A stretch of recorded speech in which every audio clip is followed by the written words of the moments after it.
Hi, today I get to introduce you to my friend and fellow podcaster, Amy Fritz. Amy is a mother of two, I believe. And how long have you been? Three, Three. Oh, yeah. sorry. hmm I did see the picture and you look very healthy. You say you don't like to cook or you can't cook, but you know what? Your family has not died. I see that. They look very healthy, and we'll talk about that later, maybe.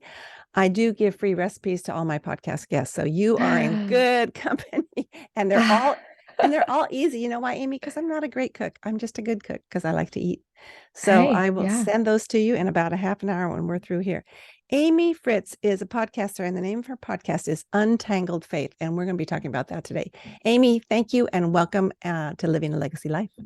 Thank you, Sue. I am so thrilled to be here. I feel like I am sitting at your table with you. Well, I'm at your virtual table. A virtual table, that's right. And sorry, we don't have donuts, but I do love a good donut, but that would be Oh hard man. to talk through a good donut. You are a recent transfer from Minnesota to Tennessee. Tell us about that. Yeah, I grew up in Minnesota. I was there, for the first 30 some years of my life, and my husband got a job in the Nashville area. And so in 2012, we moved. Our whole family didn't know anybody here. We Wow. just decided, hey, here, it's a good opportunity. Let's do it. And I got to tell you, Minnesota winters are a whole lot longer than Tennessee winters. Do they have winter in Tennessee? I am starting to question whether they do. We had a couple days of winter Oh, this year. We had some ice wow. and snow right before Christmas. Wow. And then it just it's teasing us into thinking it's spring, but it's not. It's Mm. it's a false spring. Yeah, we It get will those. be cold again. Oh, It gets cold and rainy and kind of gray for a little while here, but not near as long as people that live in like Minnesota or mhm. Wisconsin. I'm married to Iowa transplant, Oh yeah. and he had a major job switch forced on him not early on, let's see, 18 years ago. Mhm. We've been married 35 years. And I said, hey, we could move anywhere with your job. And he goes, I'm not leaving San Luis Obispo. I guess of the weather. I go, oh, yeah, He that's has a, seen what it's like in the Midwest, and yes. he's lived in the Yeah. sunny But California. they're great people out there. So we love his Yeah. family, that's for sure. But we never get to visit in the winter. Okay, enough about weather and placement. Though I do want to add this. When you go someplace new and you know no one, what helps you most get planted best?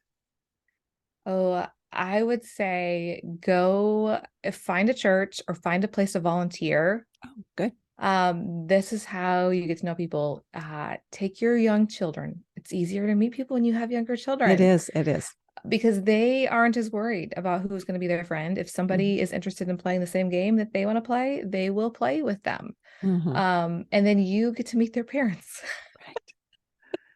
Right. So yeah, I found and living in the Nashville area means there's so many people that have been moved that are moving into this area. Oh, It's okay. a very lots of people from like California that say, I don't want to pay California taxes anymore. I want to move Mm-hmm. to Tennessee. Mm-hmm. And so there are so many people new to the area. So if I was in a Bible study for women that had recently moved, it it was the best thing. I got to meet all Oh, these great. people that had so much room in their lives for Mm. relationships and friendships. It wasn't like they were like, I've been here for a while. I've made my friends. I'm good. I don't really have any room in my calendar. No, those people didn't even have someone to write down as their emergency contacts for like registering their kids for preschool. Yeah. They were like, who do I write down? I just moved from Minnesota and my family is, 13 hours away. They can't be my emergency contact. So Mm-hmm. Yeah. I recently talked to someone who's a military wife, and the same thing. They're moving every 6 months to a year. I mean, that's pretty quick, and you don't yeah. have time to get roots or make friends. So I think it's harder when you're older and don't have children, Oh yeah. because we have people move here and retire to be close to their married children, but they themselves need friends their own age. So that's why I have lots of coffee parties. Um, you have said, tell me a little bit about what helped you grieve. You have said that you really were shocked, and of course you were when your mom passed away quite young. How old was she, Yeah. and how old were you? She was 58 years old, Wow. and I think I was like 30-ish, 31, 30. I was 32, I think, almost 32. Were you still in Minnesota? Yeah. Oh, that It was was a helpful. very, very cold day. those are the Yeah. sorts of days you do not forget. Yeah. And what happened? Why was it sudden? You didn't know? Was she sick or what? She was not sick. She had called and said she had a headache, wasn't feeling very good. I assumed she needed a refill on her blood pressure medicine, something like that. She went to the doctor and they said, you know what, maybe you're dehydrated, maybe you have the flu, but the headache was real bad. And my dad finally took her into the ER and Wow. um in St. Paul, Minnesota. I went to the hospital there and they're like, well, let's do a CAT scan and see what's happening. And they found a tumor and they're like, well, we'll do an MRI to see what's happening. It doesn't look cancerous. The problem, though, is that my mom had had heart surgery several decades prior and had a heart valve replacement. She ticked. It was a mechanical valve. You could hear her click. Wow. But because of having a mechanical valve, that meant she had to be on blood thinner. And so they're like, oh, it could be tricky to go in, even though this is not cancerous. Still, you're not a real good candidate for surgery when you're on blood thinner. Mhm.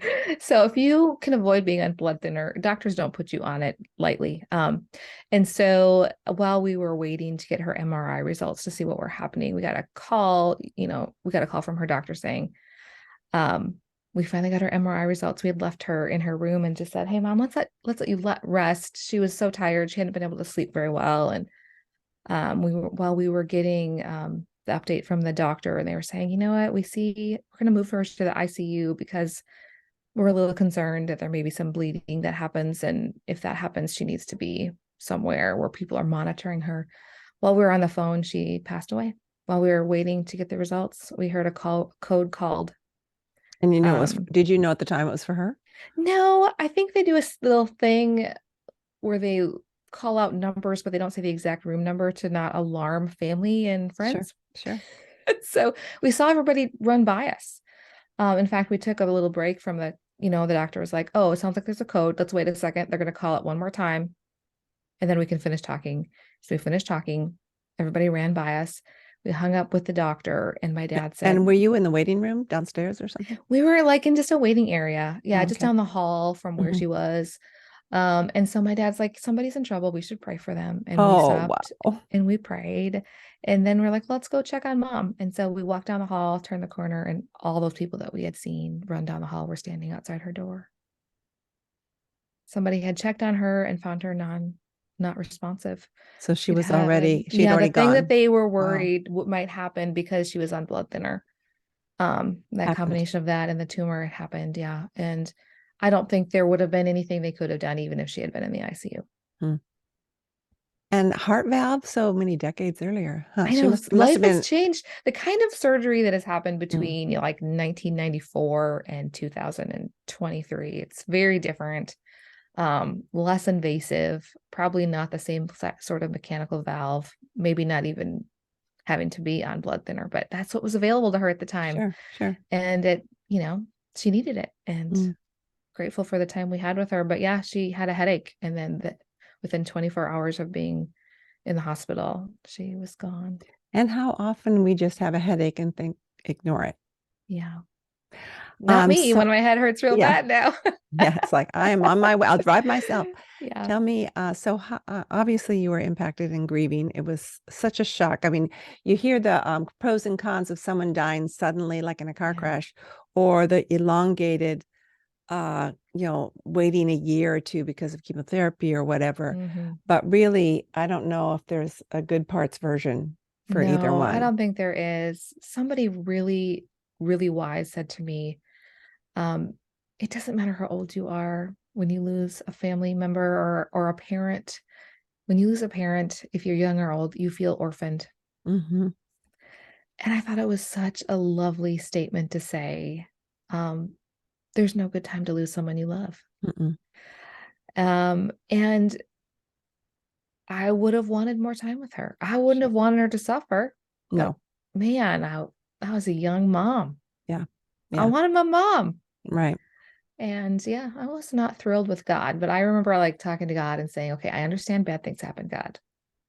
But I feel like I've met my grief deductible. Can we just call it good now? Yeah. Like And this seems like no more enough. problems This after is the this. I had mentioned that I got to be sitting at a dinner with Dr. Diane Langberg because I got really lucky with somebody who was not able to go to dinner and there was an extra seat at the table and they invited me. And she is a longtime, very well-renowned therapist in the Christian world. Hmm. And I had mentioned that to her and she said, yeah, but even Jesus, God's own son, he didn't get a pass. Mm-mm. I thought, oh, yeah. And thank the Lord that he didn't say, okay, my grief deductible has been filled. Yeah, that's You know, enough. yeah, they were Too already bad for the rest of you. they were rude to me yesterday, and so I'm not going to go to the cross. Too bad for the Yeah, rest of you. yeah, It was a he's our long problem. journey. Mhm. Yeah, just What walking what through it all. what counsel could you give to someone listening today who is in that trial right now? Oh man. Um, you will find the most compassionate people if you sit down next to somebody that has also experienced grief, whatever it looks like. That's where you want to sit. That's the table you want to sit at. Mm. Those are the people that aren't going to try to wrap it up with a bow. They're not going to try to quote you the absolutely true Bible verses that just aren't helpful in the moment. Mm-mm. Yep. And I would tell you, if your mom passes away, if you lose your mama, you're probably going to have to learn how to talk to your dad in a way you never have before. If you always called home and talked to mom, you're going to have to teach dad how to communicate. Mm. As an adult, it's going to be a little tricky, Yeah. but it will be worth it. Yeah. And how old is he? Oh, my dad was born in 1947, so he's in his mid 70s. Long ways to go. And you know what? We learned to communicate, and part of it is that we went to therapy together. Really? Because he loved me so much. I said, Dad, we're struggling a little bit. And so he Zoomed with me and my therapist, Wow. all of us remote. And because he loved me, he's like, you know what? I did not grow up dealing with emotions and talking about them. And he's willing to learn and lean into that. They say you cannot teach an old dog new tricks, but when the old dog loves their daughter, sometimes they're willing to go to therapy. Isn't that the sweetest thing? You know, men, Yeah. or at least I've seen with my husband, they show their love in so many different ways. Yeah. And part of maturity is appreciating the way that they do it. And the fact that Yeah. he was willing to step out and do that therapy for you because he loves you so much. Oh, yeah. The most uncomfortable thing for him. And he Yeah. did it. Yeah. Wow. I bet it was helpful to you as well. Oh, so much. I mean, we had some rough patches even then. And you know how you get done with like a heavy conversation and you just kind of want to lie down and pull the covers up. But the things that are worth it are worth doing the hard things for. Mm. And that's what relationships are about. You know, Mm. you are willing to have hard conversations. Otherwise, it's not a real conversation. And we take turns, flubbing and asking for forgiveness. Well, it's not only not a real conversation, it's not a real relationship, or at least Right. it's not to the Right. depth And who that, wants to just talk about the weather? yeah. Yeah. That's no Mm. fun. What you were saying earlier about sitting at the table with those who've also grieved, and it doesn't matter what kind of grief. It reminds me one time when I was grieving, and my brother sent me a beautiful letter that we call Hyatt's letter that I've sent to so many people because it was such a help to me. But at the beginning of this 4-page typed letter back in the day when we typed, he said, "Well, I'm hesitant to say anything like Job's friends who were better friends before they opened their mouths." And sometimes we can be a better friend with our mouths closed and our arms open wide and a donut on the table. Yes. Yeah. Now, tell us about your podcast, Untangled Faith. Why did you start podcasting, and why that name, the beautiful name? Oh man, that's a great question. You have probably asked this question a million times and know that these answers can be hours long, but this is the Short version. Sue's short version. I have always been a church girl. I've always loved Jesus. I would say one of my biggest issues though is that if you do the Enneagram or don't, I am a people pleaser and I am a very strong 2. which means I just want people to love me. I want Mm-hmm. to be adored. I don't just want you to like me. I want you to love me, especially. And I know how to do that. It's by following the rules. Mm-hmm. And I especially want to follow the rules in churches. And I especially want my pastor to love me. And I especially want all those church leaders to give me all the trophies for doing all the things. And I knew how to do that. But losing my mom, I think, was one of the first things that helped me realize that you can do all the right things and life can still be really, really difficult, Mm-hmm. and really painful. And then in my young adult life, as I'm growing up, becoming an adult, I realized, there are some things that are really broken in our Christian systems. And um, trying to just gain the approval of leaders in our organizations can lead to closing our eyes to people being harmed and in the name of Jesus. And I saw, some of that happening. And as a child growing up in the 80s, there was a big emphasis on looking and acting right, Mm-hmm. keeping ourselves ready for the rapture that could happen at any time. And if we just did the things that, Chuck Swindoll said on the radio and James Dobson said in the next hour on Focus on the Family, everything would be fine. But my husband and I met at a Bible college. We loved it. But then, he had some hard situations there that kind of pushed us out of there.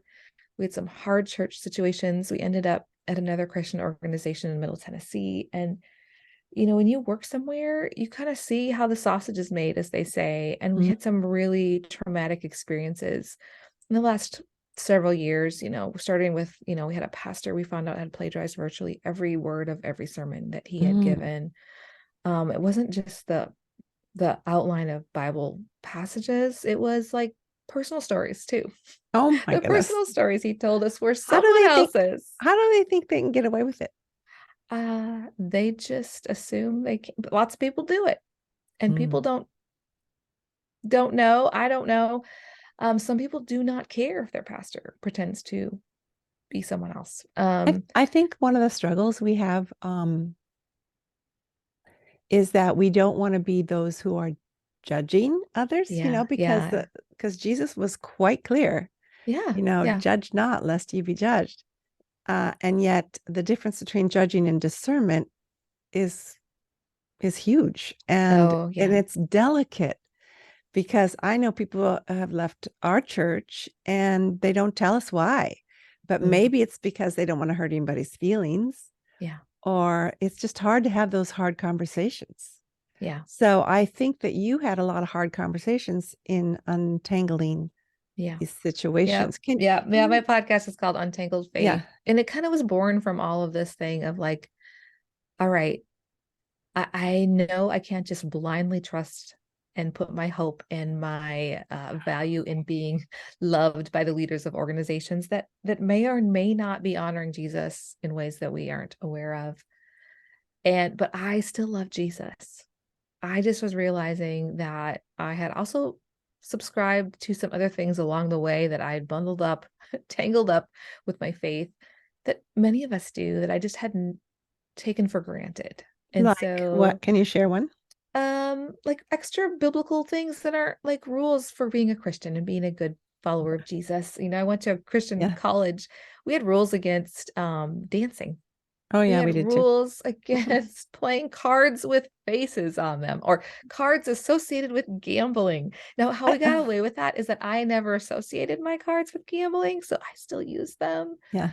Like good Christians don't listen to this kind of Yeah. music, and It's kind of like the we Pharisaical dress a law. certain way, right? Yeah. And when you really look at Jesus and the Bible, he did not have rules about playing cards, about playing like Liverpool rummy. There was no rules about playing cribbage in the Bible. This is my family of origin. Yes. Everybody played cribbage. And just I grew up with like you had to do it, every Christian must vote a certain way. We all have to be in church on Sunday and Wednesday and Sunday night. Mm. Um, I don't even know if Sunday night service even exists anymore, but my goodness, we were there for all the Mhm. things, signed up for all the things.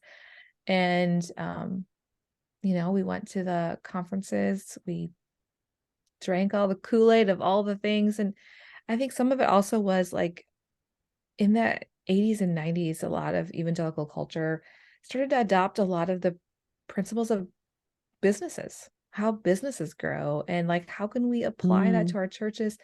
And in some ways it's absolutely wonderful. In other ways, it was really a disaster.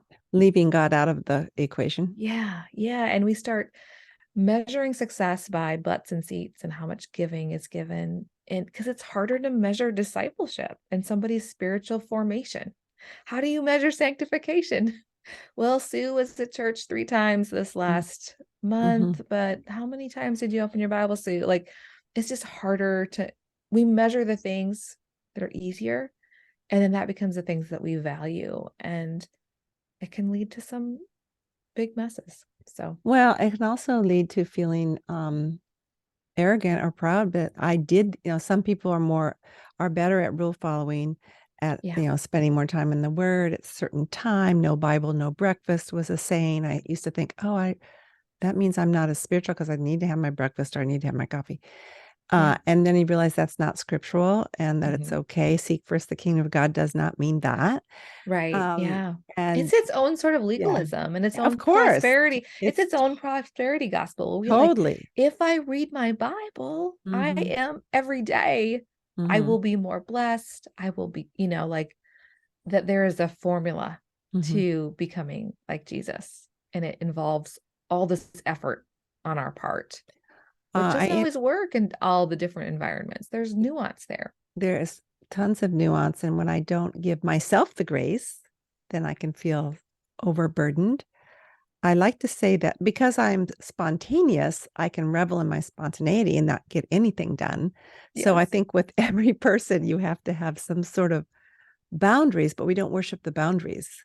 Right. We Right. worship God, and that's we're so frail, and He knows it, that He keeps us on this, like, He just keep coming back to me, Sue. Keep coming Yes, back to me, Amy, absolutely. and you're going to find the Absolutely. truth, and you're going to love, and you're not going to put your burdens on somebody else. Yeah. And I think one of the biggest things that I have learned is that I could be wrong. I know this is a shocker, but I am a believer in the people that listen to my podcast. Most of them consider themselves believers, and your listeners as well. We want to follow Jesus. And that means we probably have read in our Bibles somewhere and have learned at some time that we have a sin nature. Hmm. And we don't question that. We've seen it. We have lived it out ourselves. But we also forget that those very same people, everyone in the world, that have sin natures, run our Christian organizations and our churches, Hmm. which means that our pastors might be wrong sometimes, our church leaders might be wrong sometimes. Those people on the bestseller list also have a sin nature and may be getting some things wrong from time to time. So we cannot give unquestioning loyalty and allegiance to anyone that isn't Jesus. And we say that, but sometimes we forget, like, in reality, that when the rubber hits the road, if someone comes to you and says, I have been in an abusive relationship, and you're like, but that person's is an elder in the church. Like, you have a choice to make in that situation. And Hmm. it's not just like, just take one person's word for it, but there you have an important like ministry opportunity there to lean in and ask the Holy Spirit for truth and not just forget about the sin nature thing when it comes to our own favorite communities. I want to back up a little bit. You have said more than once that you love Jesus. That can be a glib statement, but I I think know, you I really know. mean it. I think you really mean it, but I'd like you to define it. Can it be Hmm. defined? Because when I was in a Bible school too, and I went to a professor. I said, "What does it mean to love God?" Because it says here that's the main commandment. We have all these other rules. We too couldn't see movies, so when I go home for the weekend, I go, "Well, I'm under my parents' auspices, so I'm going to the movies." Yes. But yeah, I was such a rebel. Uh, so because I was reading, I think it's John 15, you love me, you keep my commandments, which Hmm. sounds very legalistic. Of course, it's not how we get to heaven, keeping his commandments, but Right. that's his main way to show love. So how would you define you? Do you have a warm, fuzzy love with Jesus, or why do you love Jesus? Or how? I guess some days it might feel warm and fuzzy. I would love to. use Guy Jatani's phrase of being with, spending time with Jesus, being with God, and someone that you love, you spend time with. Yes. And it is that with Jesus that transformed me. And it's not what I'm doing for him, to avoid wrath or to gain something from him. But when you love somebody, you will spend time with them and being with them. And absolutely, it will result in me wanting to do the things that he has said in his word. But it won't be because I'm trying to earn something. It'll be the natural outgrowth of, Lord, what does it mean to be with you and to spend time with you? And like we've talked about, like right before you hit record, like if we're going to be, Jesus talked about the vine, right? Like abiding in that vine, and we'll have that fruit, but it's because we're right there. We stay attached. Like we just say, Jesus, hold on to me, help me hold on to you. Show me what that looks like. Right. I'm not just a fan of Jesus and him being a good guy. I know I need him more than I admire him. Yeah. Does that make any sense at all, Sue? Oh, yeah. It makes a lot of sense. It's something that people have to grow into, though, if they're not used to that phraseology. Yeah. You said something earlier. Let's see. I know I need him more than I what? Admire him. Oh, yeah. Or more than being a fan. There was a book that came out a while ago called Not a Fan. It's easy to be a fan of Jesus, but not have your life be transformed. You mean like be saying, wow, he's so great. Yeah, and he's a not, great guy. yeah. He does some good things. Yeah, But in Bible study last week, we heard from Christy McClellan. She said there's a difference between believing in Jesus and following Jesus. oh, she's so great. She lives here in Middle Tennessee too. Well, so great. Well, you said earlier that you feel that that people should, you're sort of preaching here. That's good. People should feel that you didn't use the word responsibility, but that's what I heard. Responsibility to lean in and find out what you're hearing, where someone is in sin and should no longer be in a leadership position. I mean, that's a scary place to be. You probably never wished to be in that situation where you did investigation, because I've heard part of your story on another podcast with Amber. And I thought, what? That does not fit your personality, I don't think. And I mean, no, this is not my dream. It's not. Lord, give this job to someone else. The person that wants all the leaders to love her and adore her. Wow. Had to become a whistleblower. Wow. Right. And I had to lean in and be like, if this is what I think it is, it could cost my husband his job, and it could mean we aren't welcome in a community that I really valued, and I wanted. Did your to be husband agree welcoming. with you at the same time, or did you fight over that? We were together on it the whole. Wow, that's a we blessing. prayed our hearts out over getting it right. When you're like fear that something terrible has happened, and that people that are working and operating and saying they're doing it in the name of Jesus are covering up for some really horrible things. You don't want to get that wrong. No. The cost is high. The collateral damage if you get it wrong, and nobody wants to be that person. Did you get collateral damage besides your husband losing his job? Yeah, I live in a community of many people who are employed by somebody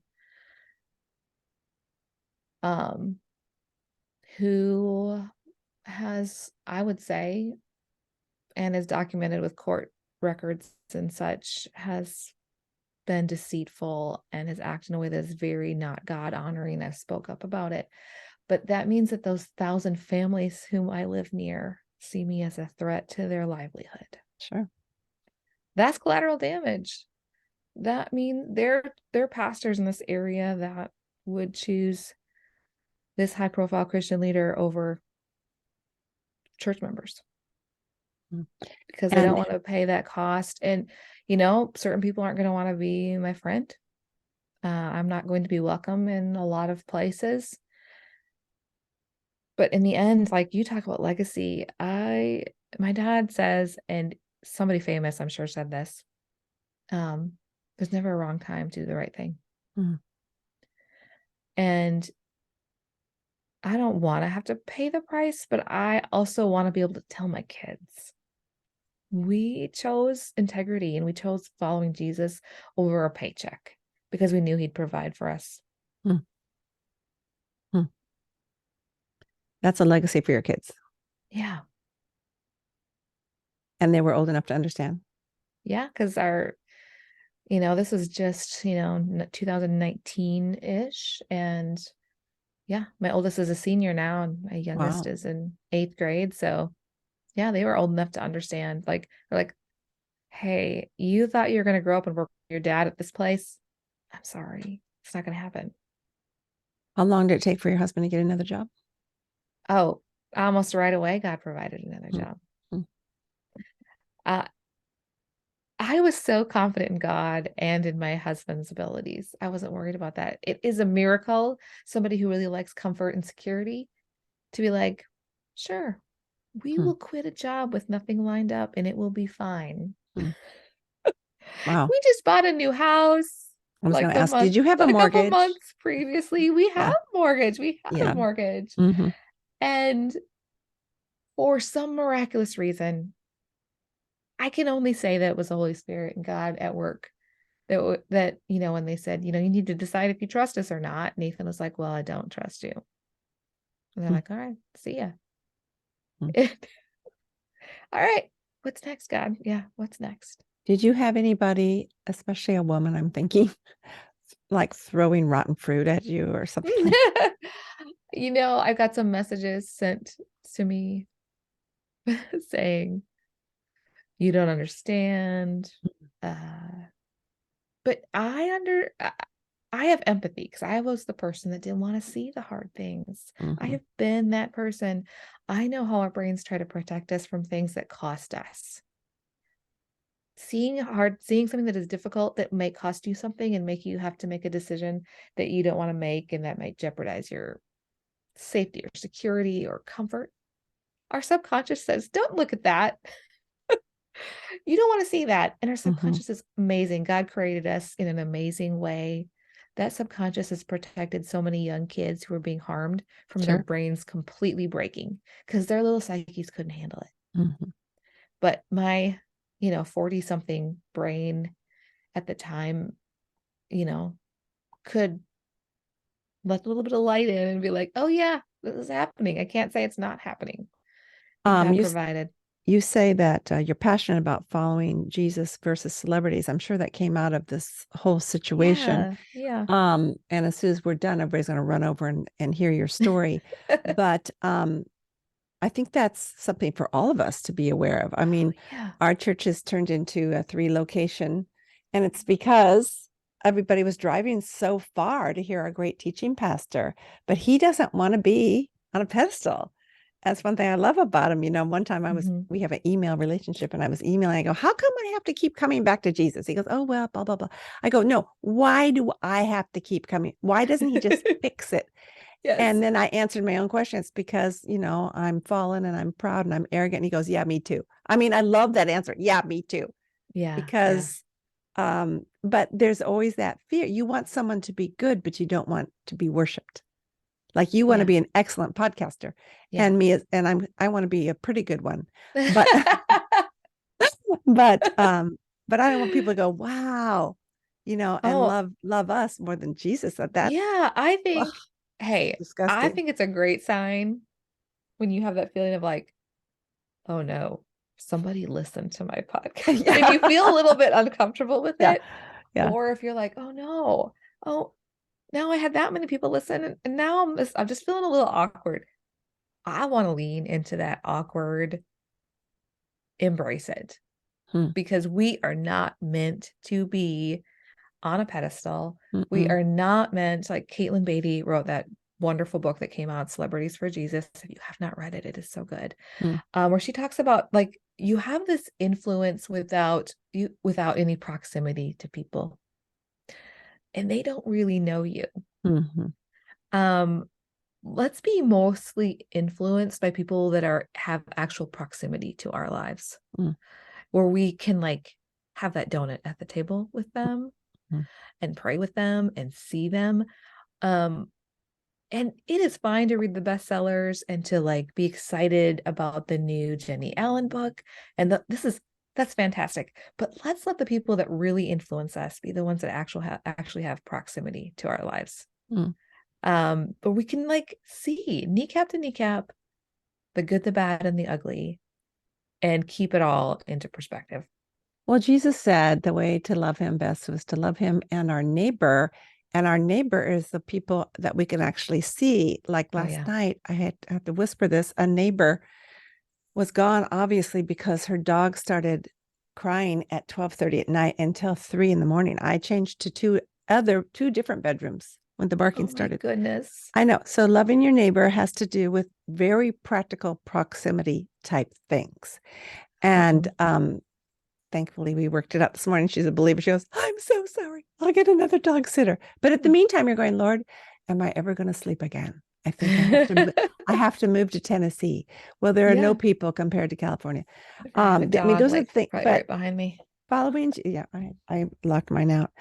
My podcast is about legacy, and I could kind of figure out what your legacy. You've already mentioned a little bit what you want, what you told your kids, and it's so beautiful. But what legacy do you want to make sure that your kids and those who love you, like your dear dad, know about you? Um, I mean, I've hinted at this.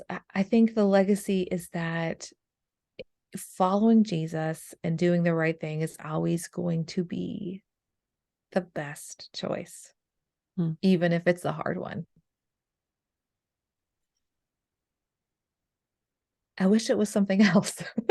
I wish it was something else, Well, if but it were something else, you wouldn't have this fantastic, well listened to podcast because other people are hurting too. well, You know? The Lord redeems it, right? Like he doesn't say, Amy, I want you to go through something hard so that you can have a podcast. He says, this world is broken. Um, Mm. there's people have free decision to make, free will to make their decisions. And I am going to always provide a rescue hatch and a way to redeem all the things if you want it. Mm. I want him to redeem it. I'm like, let's redeem it. Mm. God, I need you to redeem it. Did it come in the middle of the night? I'm going to do a podcast on this. No, I've always Mm. loved words. I had a Oh. blog for a while where I wrote about different things, and then podcasts became a thing. I thought, wouldn't it be fun to talk about the things I talk about on Voxer with my friends Mm. for other people to listen in on? And it has been. It has Yeah. been. How do you not throw out the church while throwing out those who abuse in the church? Well, I think if we threw out every imperfect thing, there'd be nothing left. Mm. So, um, I think we lean into what is a church actually supposed to look like? What does the New Testament say about the church? And how can I help create an imperfect place? How can I be a part of an imperfect place? Make it less imperfect, less terrible, hopefully. Um, and not every congregation is led by somebody that is purposefully harming people. Mm-mm. There are a lot of people that are faithfully serving Jesus, and I don't want to do the no true Scotsman fallacy that says, if they're bad, they really aren't of Jesus. But there's some truth to it. Mm. But some of these people that are claiming Jesus aren't really following him. Let's find the places that are. Mm-hmm. And it might not be a fancy place. The Mm-mm. church that you are meant to be planted in and be in community in might be a tiny little church on the corner that you hadn't even considered. Mm. Or it might be a different denomination than the one that you just have felt so frustrated with.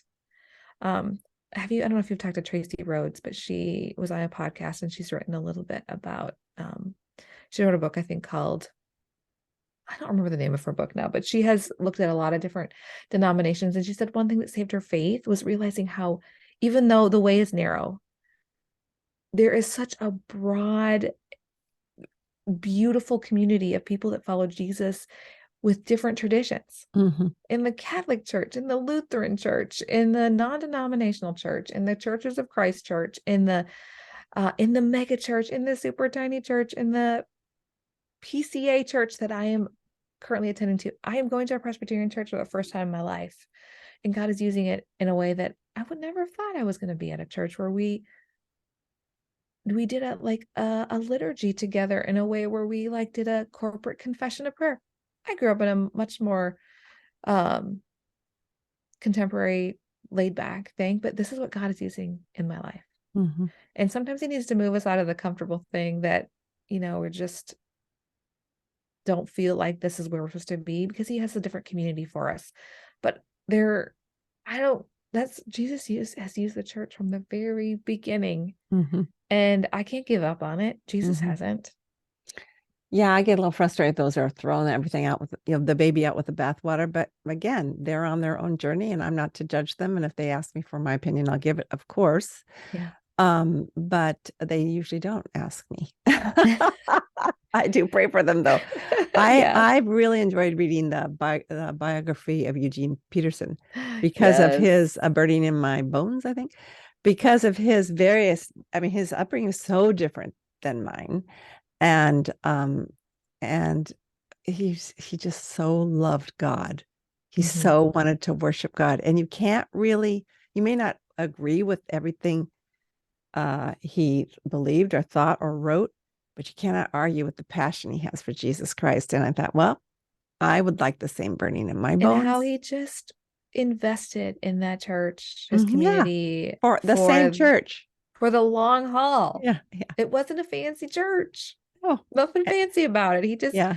did the work. I have read his book, Under the Unpredictable Plant, and I'm sure he tells some of the same stories and that is shared in his story of his biography. Where when he was planting the church, he had to give a report every month to the church planting organization, and he wondered if they were reading it. And so he started making up all kinds of crazy things about what he was doing, including like having an affair, which wasn't true, and like that he was like doing drugs with the community, like handing out drugs for communion instead. And that he asked them later, like, hey, how did you feel like it went? And he's like, well, I don't really believe that you read it all. They're like, oh yeah, we did. He said, but what about all those things I said? But yeah, I love that we can learn from people that we don't completely agree with, because there are some non-negotiables that we can come together on, right? Like the creeds, but Jesus came to save us. We're sinful people. We needed the only way to God was through Jesus, and he provided it. And if we can come together around that and not get hung up on a lot of the other things that I think are really getting us distracted in showing our neighbors that Jesus loves them and has a better way than debating whether we're Calvinists or when Jesus is coming back or who we should vote for. There's work to be done if we can get to it, not get distracted. Which leads to my last question, which is always, how does your life embody the welcoming heart of God? I think one of it is having my podcast that just says, hey, if you are hurt or disillusioned in your Christian faith journey, come sit next to me. You don't have to throw out Jesus. I am not going to make you be somewhere that you are not. But I hope that you can see that there is a difference between the people that have let you down and a Savior who will always be there for you. He's not going to leave you. So beautiful. Well, I know people will want to follow you. Where can they find you, Amy? Well, anywhere you listen to podcasts, you can find the Untangled Faith podcast. I also have a website, untangledfaithpodcast.com. And I'm ridiculously easy to find. Yeah. So not amyfritz.com. No. Okay. We'll put that in the show notes. Thank you so much. What a blessing. And I know people will probably be challenged and we'll have to re-listen to this, but that's okay. Our brains need work, especially at my age.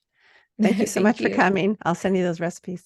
Thank you for inviting me, Sue. I appreciate it. It's been fun. Bye.